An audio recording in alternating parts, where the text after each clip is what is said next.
In early 1942, with the Japanese in control of all the Philippines, the U.S. position in the Pacific was bleak indeed. With the fall of Corregidor in May, the Japanese greatly increased the area of their domination.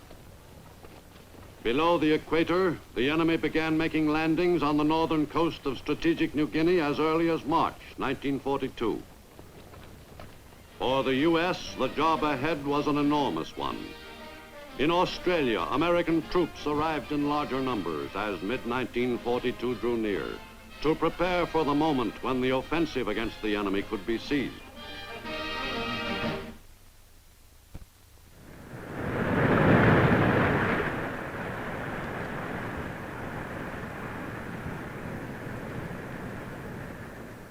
In the Southwest Pacific, New Guinea was the major battlefield, where the Japanese and the Allies were finally to come to grips. Its spine was a rugged mountain range, tapering off into thick jungle. The Japanese were intent on pushing their advance even farther south. From nearby island bases, Japanese planes moved out in the first of a series of raids on the island continent. Control of the air in the equatorial zone off the mainland of Asia had been seized by the Japanese, who were able to fly over most of that territory with little fear of opposition. Japanese pilots ventured with impunity to the shores of Australia itself. The Australian port city of Darwin came under attack by Japanese planes some 50 times during 1942. In those early raids, the enemy had a relatively easy time of it.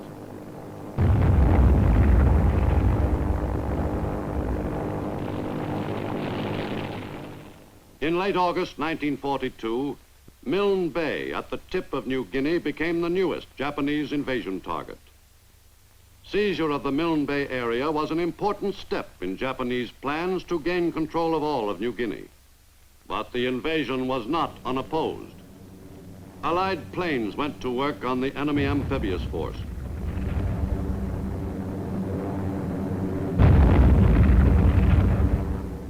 The Milne Bay area was not to be the enemy's for the taking. The Japanese invasion troops gained a slim foothold, but were hit hard by U.S. bombers.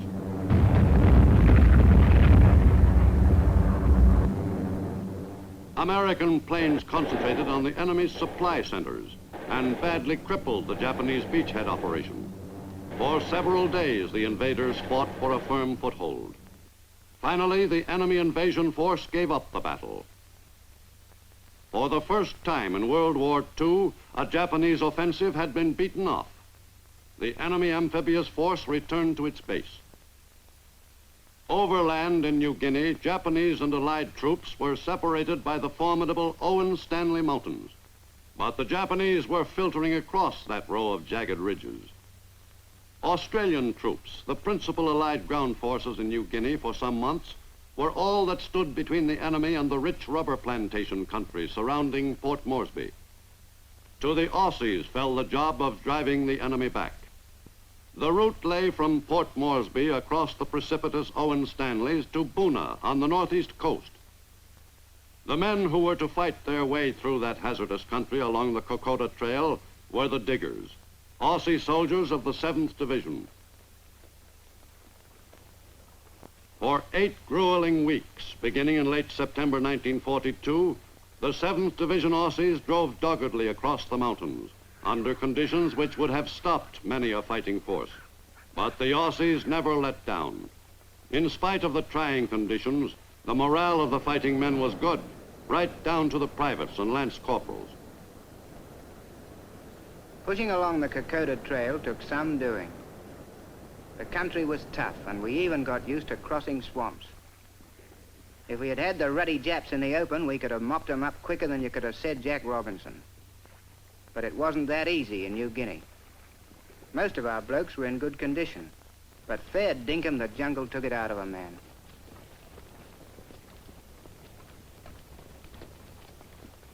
There was always something needed doing, even when the Jap wasn't about.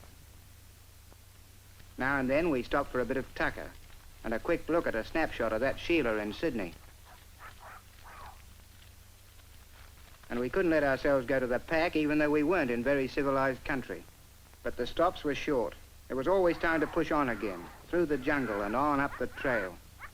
Every time a twig snapped in front of us or behind us, chances were it'd be a Jap. And most of the time the twigs didn't snap. The Japs knew this kind of country like a book. When we did find them, we'd give them a good doing over.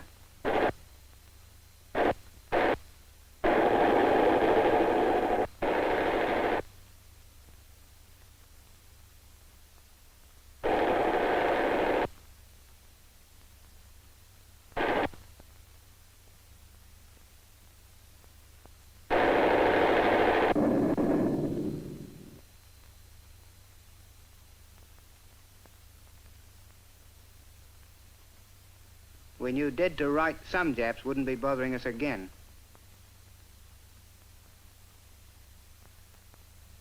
Day and night we had to be on the watch. Often New Guinea seemed to be covered with nothing but kunai grass. But sometimes we'd feel we were getting somewhere.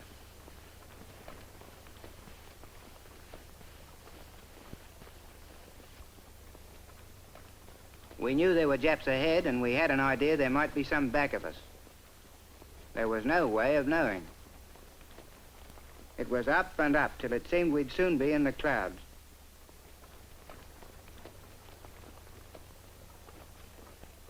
If there were any mountains higher than the Owen Stanleys, we didn't want to hear about them. Just when we felt all in, something would happen to buck us up. If that was a supply plane, we couldn't take a ruddy chance on him missing us. But a thin smoke signal in the Owen Stanleys wasn't always easy to spot. In the air, Yank pilots were looking for signals just like ours. We must have been in a good position, and we were pretty lucky, too. At any rate, our signal was spotted by the sharp-eyed Yanks. We didn't know it at the time, but there were Aussies in that plane, too. And at the right time, they did an A1 job. The rations usually got to us just when we were running a bit short. Thanks to the Yanks and some of our own blokes, too, we wouldn't have to be living off the jungle. There's nothing like running out of grub to set a man to thinking about food. Before those packets hit the ground, we were after them. Talk about manna from heaven. Sometimes, when the Yank pilots couldn't spot any diggers, they'd drop their load into native villages along the trail. The bungs, that's what we called them, were a little scared at first. When our boys got hit, they were in good hands in a native village. We were well taken care of by the fuzzy wuzzies. Most of them never let us down. Nothing like a fancy dinner in Melbourne, perhaps, but a feast, believe me. After climbing the blasted trail, it was heaven to pitch into some bully beef and biscuits. News from home was just what the doctor ordered. Our gear got a bit of trimming up every now and again. Then we'd shove off again, up the sides of the Razorbacks. The top seemed thousands of miles away. Our cobbers, the bungs, gave us a hand as we got near the ridge. They were as sure-footed as mountain goats and much handier to have around.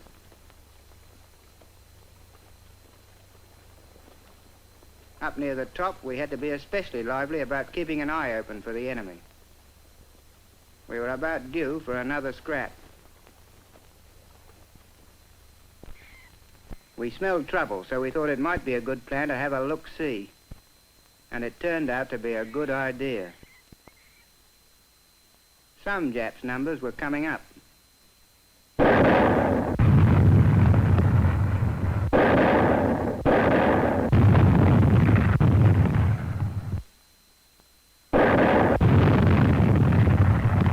Our attack on the enemy positions was sometimes an Allied show. Yank planes would give us air support when we needed it to help knock out a strong point.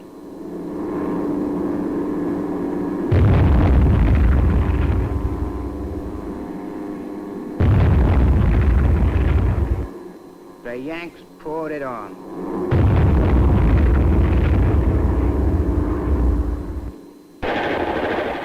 On the ground, we tackled the job from a different angle.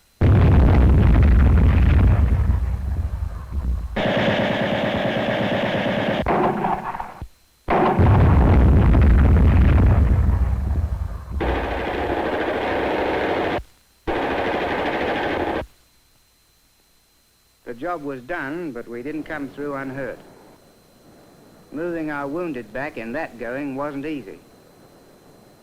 We were doubly glad to have the bungs with us when any of our boys had to be taken out. The men got the most careful handling possible in that country. These wild New Guinea natives were about as gentle when they were carrying our boys as anyone I've ever seen.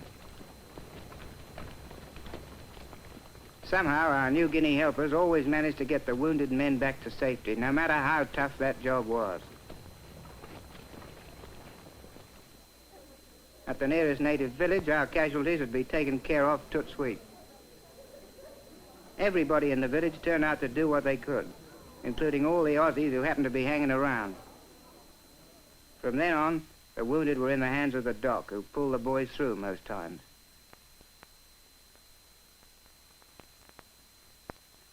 In October 1942, U.S. forces pushed along the coast to a point just below Buna. A Lilliput navy made up of pre-war island coastal ships snaked through the treacherous reefs. The GIs made the rest of the trip in outriggers. The New Guinea natives were most cooperative. The GIs of the 32nd Division made a novel kind of landing and prepared to drive overland to link up with the Aussies and lay siege to Buna. The necessary supplies which would be needed on that drive were expertly unloaded. The campaign to take Buna was an expensive one for the Allies. Unfortunately, the necessary U.S. strength in ground forces was lacking in northeastern New Guinea during November 1942.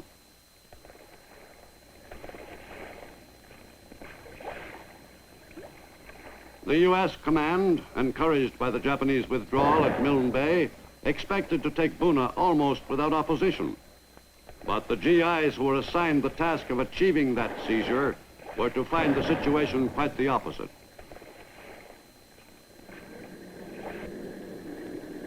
From Port Moresby, the U.S. Air Force reinforced the Allied troops in the Buna area by ferrying soldiers in considerable numbers across the mountains, plus an occasional stowaway.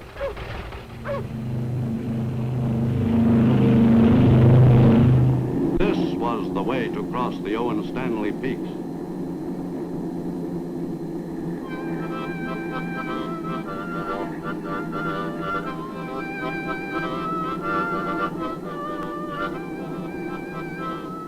In less than an hour, the troops were making a trip which had taken the 7th Division Aussies almost 8 weeks to do on foot.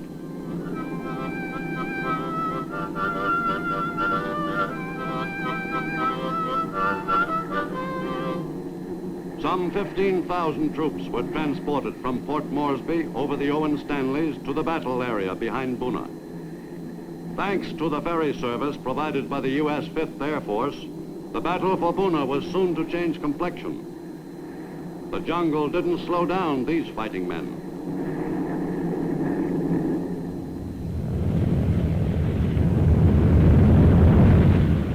At the strips behind Buna, the men and materiel so vital to the Allied effort were unloaded without delay. Some 20,000 troops and great quantities of equipment were moved north by air during 13 weeks. Again, the New Guinea natives were on hand to assist. The Buna campaign was now progressing into a larger scale Allied offensive. On November 20th, Aussies and GIs joined forces and pressed the attack with renewed spirit.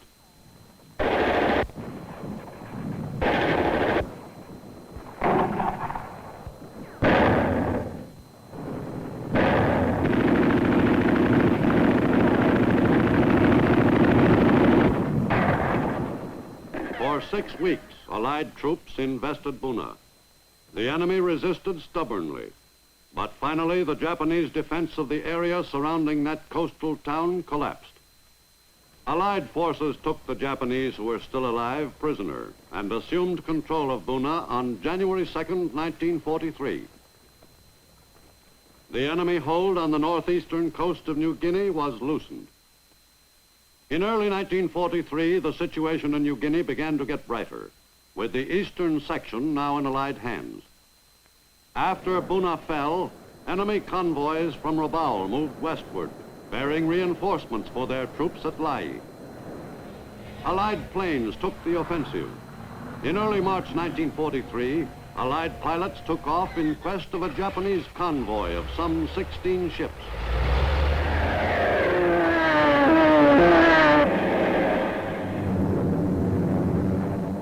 North of Cape Gloucester, New Britain, the pilots spotted their prey. This was the occasion all the Aussie and American pilots in the air over the Bismarck Sea had been praying for.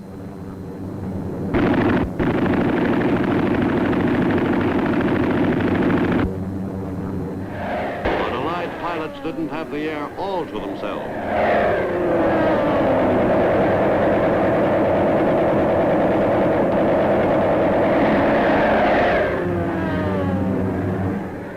For 3 days, Allied planes attacked their targets. Not a single Japanese ship escaped undamaged. Allied pilots had a picnic.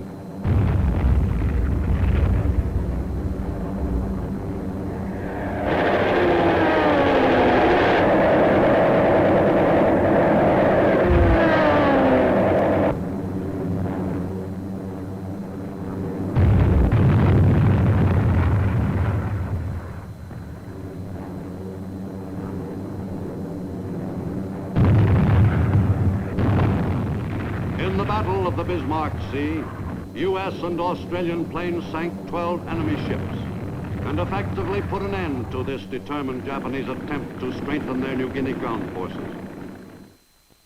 In September, Allied amphibious forces moved up the back of New Guinea in an assault on the area surrounding Lai.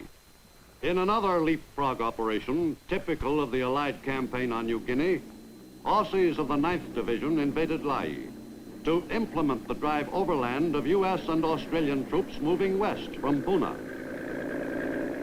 The value of fresh amphibious assaults in an extended campaign on a large island was readily apparent by the time Lai was invaded. Progress was far greater than it would have been if the ground forces had pushed overland through thick jungle against heavy troop concentrations.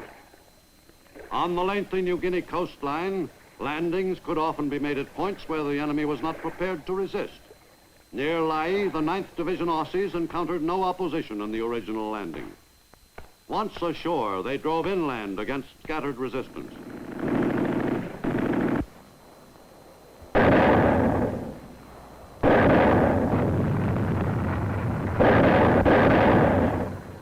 The Aussies caught the defenders of Lai off balance.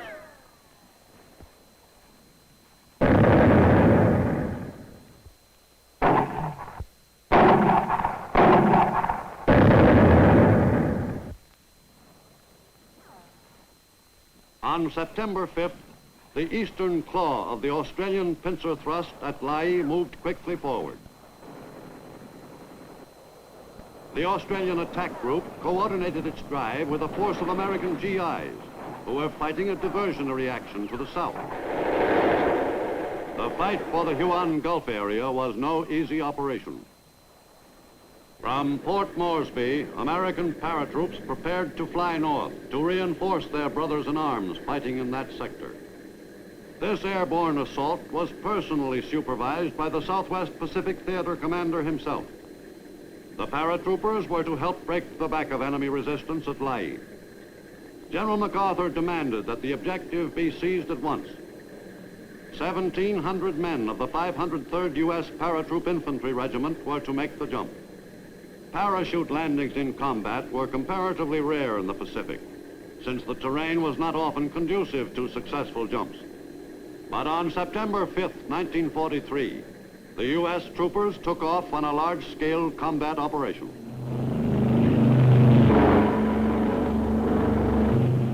On the success of this jump depended in large measure the effective wrapping up of the Lai operation. The men were intent on the job ahead. Scores of C-47s transported the paratroops across the Owen Stanleys, supported by bombers and fighters. In a B-17, General MacArthur had a ringside seat from which to supervise the entire operation. The general grew especially interested as the planes drew near the jump point. As the vital area was reached, the A-20s laid down a smoke screen, which effectively shut off the planes and the paratroopers in the air from the sight of the enemy below.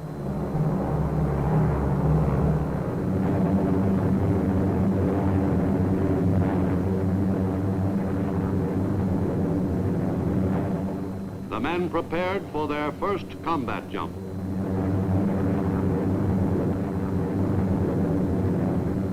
At 10:22 a.m., the paratroopers went into action.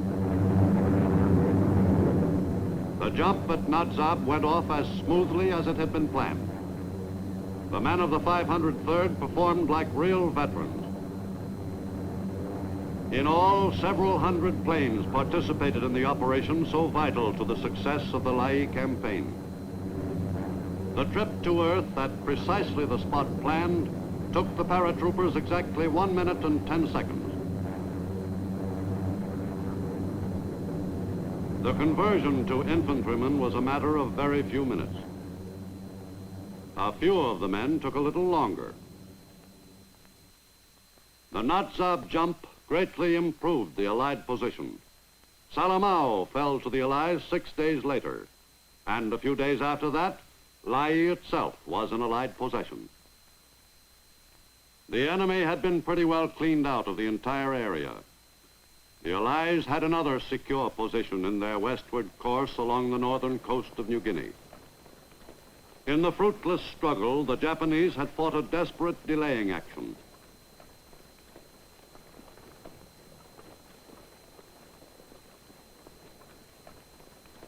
The Aussies entered Lae itself on September 16th.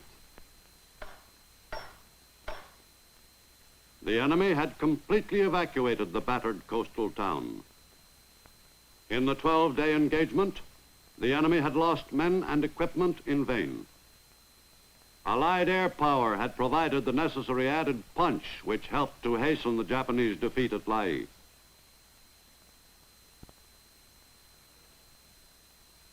The ground gained on New Guinea by virtue of the victory at Lae was considerable. The Japanese-controlled part of New Guinea was still the larger, but it was shrinking fast. With the Lae-Salamaua Area 1, the Allied troops consolidated their position and prepared for future assaults against other enemy concentrations in New Guinea. The GIs and Aussies who had taken the Lae area in a truly joint operation moved on to extend Allied control on the Huon Peninsula. But for many, there were a few days in which to relax before going back into action. New Guinea wasn't quite up to the standards of real rest areas, but at least the men could take a short breather. From the airstrips near Lae, now in Allied hands, American and Australian planes continued the attack against the enemy without pause. From the new advanced bases, Allied pilots could pound enemy positions in western New Guinea without let-up. The missions against Japanese Army units, supply dumps, and shipping were stepped up during November and December.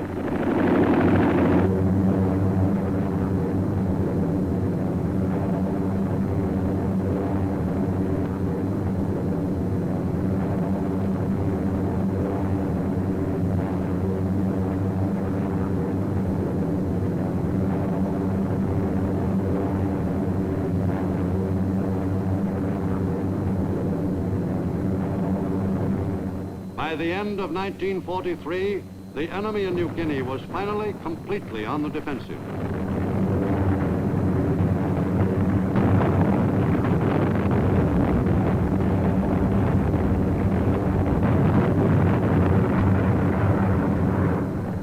U.S. 5th Air Force bombers carried the fight to the enemy, softening up the areas where new leapfrogging invasions were already planned.